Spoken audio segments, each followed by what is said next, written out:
আমার জামাই জিনজি চালাক সাধারণ মানুষ, তাহলে আমি এখন কি করে চলব? ওদের প্রতিবেশী ওনাদের সাথে ওনাদের ভালো সম্পর্ক না, জায়গা জমি নিয়ে বিরোধ আছে, তাহলে দুই ফ্যামিলি না এখান দিয়ে ঘর কাটে কিভাবে এতগুলো সামান বাইর করে নিয়ে যায়? একটা আজ দেখি কি দুইখান দিয়ে টন কাটা ভিতরে লোকজন ঢুকি করেন, অনেক কিছু লই গেছে।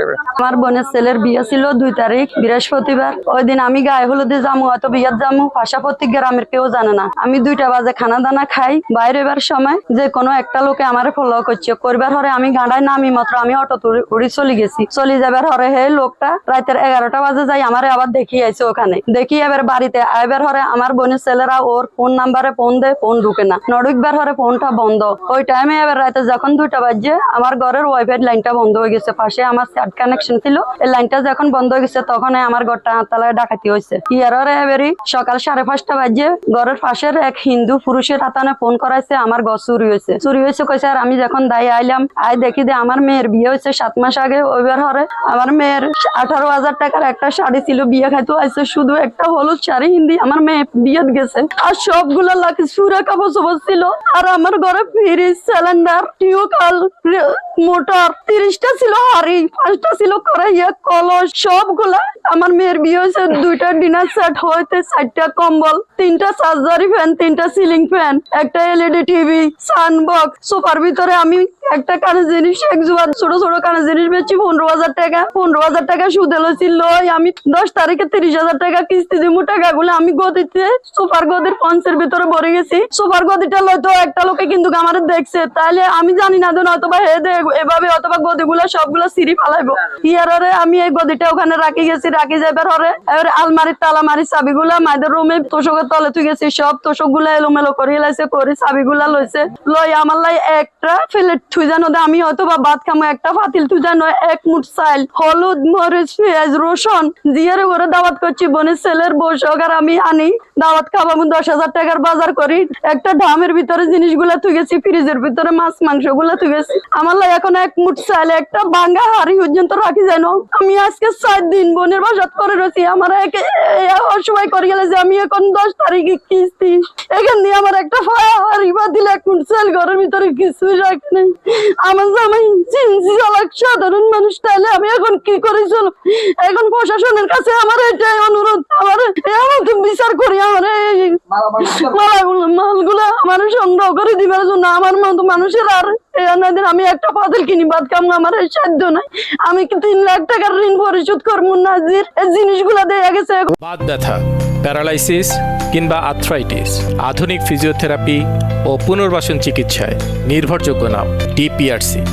দেখে বুঝছি ওনাদের প্রতিবেশী ওনাদের সাথে ওনাদের ভালো সম্পর্ক না, জায়গা জমি নিয়ে বিরোধ আছে, তাহলে দুই ফ্যামিলি না এখান দিয়ে ঘর কাটে কিভাবে এতগুলো সামান বাইর করে নিয়ে যায়? একটা ফ্রিজ, 2টা ফ্যান, ওই পাশে কোনো রাস্তা নাই। রাস্তা না থাকলে তাহলে এখান দিয়ে এতগুলো সামান নিয়ে গেলে কিভাবে একটা ঘরে একটা মানুষের বুঝে ইয়ে হয় না? এতগুলো মানুষ থাকে, এটা আমার প্রশ্ন। দেখেন ঘর কাটছে প্রথমে, এরপরে টিউবওয়েল খুলছে, 2টা ফ্যান খুলছে, এতগুলো হাড়ি পাতিল নিয়েছে, সবগুলো আওয়াজের জিনিস, একটাও নাই যে শব্দ ছাড়া জিনিস যেগুলো গুপ্তধন নিয়ে যাচ্ছে, সবগুলো আওয়াজ। এতগুলো জিনিস নিয়ে যাওয়ার পরে কিভাবে প্রতিবেশী না জানে না? তারপরে আরো একজন আছে আমাদের সন্দেহের মধ্যে, যিনি উনি পুরো হলুদে থাকার কথা, উনি ছিল না। উনি শুধু গেছে বিরিয়ানিটা খায়, মানে উনি উপস্থিতি জানান দিয়ে আবার ব্যাক চলে আসছে। আসি আবার উনি যখনই এখান থেকে কল গেছে বলতেছে উনি নোয়াবাদে ছিল, কিন্তু নোয়াবাদে আমার বিয়ে চলতেছে, উনাকে আমি পাইনি। তাহলে এখানে একবারে দিনের মতো পরিষ্কার, এখানে চোর কারা, কিন্তু আমরা হাতে নাতে ধরতে পারিনি, এজন্য কিছু করতে পারছি না। এখন প্রশাসনের কাছে আমাদের দাবি হচ্ছে এটা, আপনারা সুস্থ তদন্ত করুন এবং কি ওনাদেরকে উঠায় নিন, ওদের জবানবন্দি নেন। আপনারা এই বিষয়ে পর্যাপ্ত পরিমাণ ট্রেনিং আছে, আপনারা যখন প্রশ্ন করবেন কথা বলার ধরন দেখলে আপনারা বুঝবেন এগুলোকে চোর কারা। যখন একটা ঘর থেকে টিন কাটবে, 2টা ফ্যান খুলবে, তারপরে টিউবওয়েল খুলবে, পাশের ঘরে কিভাবে না জানে? ওনাদেরও বিরোধ ছিল, তাহলে সবাইকে জিজ্ঞাসাবাদ, আমি বলতেছি না ওনারা চোর, জিজ্ঞাসাবাদ করেন, আপনাদের পর্যাপ্ত ট্রেনিং আছে। আমাদের সবচেয়ে তীব্র নিন্দা এবং প্রতিবাদ এটাই, উনি একজন চিন্তি ড্রাইভারের ঘরে এরকম একটা নিন্দনীয় কাজ করছে। আমরা সকালবেলা ঘুম যাইতেছি যে এখন আলোর দিনের ছোট ভাই এমন মা দুজনে 5টা বা 5টা 5:30 দিয়ে দিয়ে যায় আমাদের দরজা পিটাই দিছে।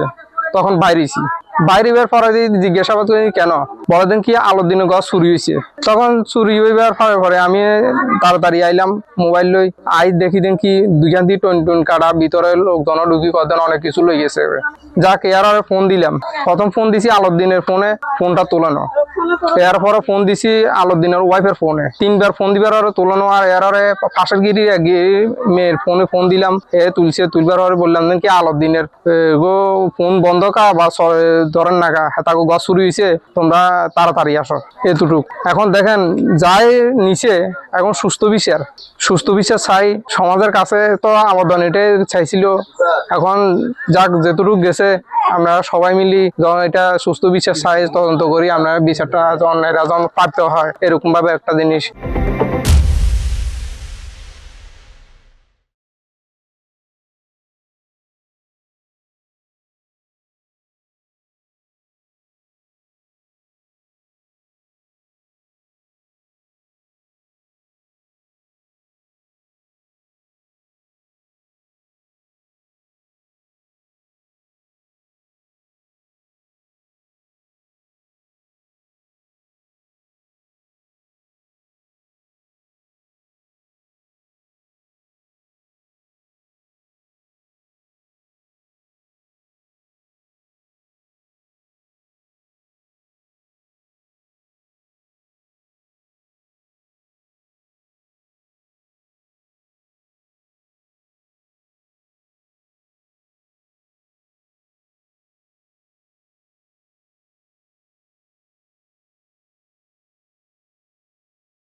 বাংলাদেশ জাতীয়তাবাদী চিকিৎসক, নার্স, বিভিন্ন পর্যায়ের কর্মকর্তা কর্মচারী, ক্লিনিক নার্স অ্যাসোসিয়েশনের সদস্যবৃন্দের সকলের সমন্বিত প্রচেষ্টায় নির্বাচনী র্যালি মোহাম্মদপুর হাসপাতাল থেকে বের হয়ে হাসপাতাল হাতমাথা চত্বর ঘুরে আবার মোহাম্মদপুর হাসপাতাল শেষ হবে। সম্মানিত এলাকাবাসী, আপনাদের জ্ঞাতার্থে জানাচ্ছি, আগামী 9 এপ্রিল জাতীয় সংসদ উপনির্বাচনে বাংলাদেশ জাতীয়তাবাদী দল বিএনপি কর্তৃক মনোনীত মোহাম্মদ রেজাউল করিম বাস্তবায়নকে অনেক জিতে ভোট দিয়ে জয়যুক্ত করুন।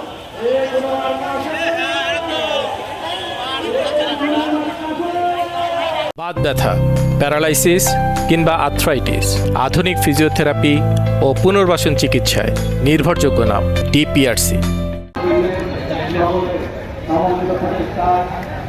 নির্বাচনী র্যালি মোহাম্মদপুর হাসপাতাল থেকে বের হয়ে হাসপাতাল হাতমাথা চত্বর ঘুরে আবার মোহাম্মদপুর হাসপাতাল শেষ হবে। সম্মানিত এলাকাবাসী, আপনাদের জ্ঞাতার্থে জানাচ্ছি, আগামী 9 এপ্রিল জাতীয় সংসদ উপনির্বাচনে বাংলাদেশ জাতীয়তাবাদী দল বিএনপি কর্তৃক মনোনীত মোহাম্মদ রেজাউল করিম বাদশা ভাইকে আনে এসিতে ভোট দিয়ে জয়যুক্ত করুন। কোনো মার্কা আছে? উন্নয়নের মার্কা আছে?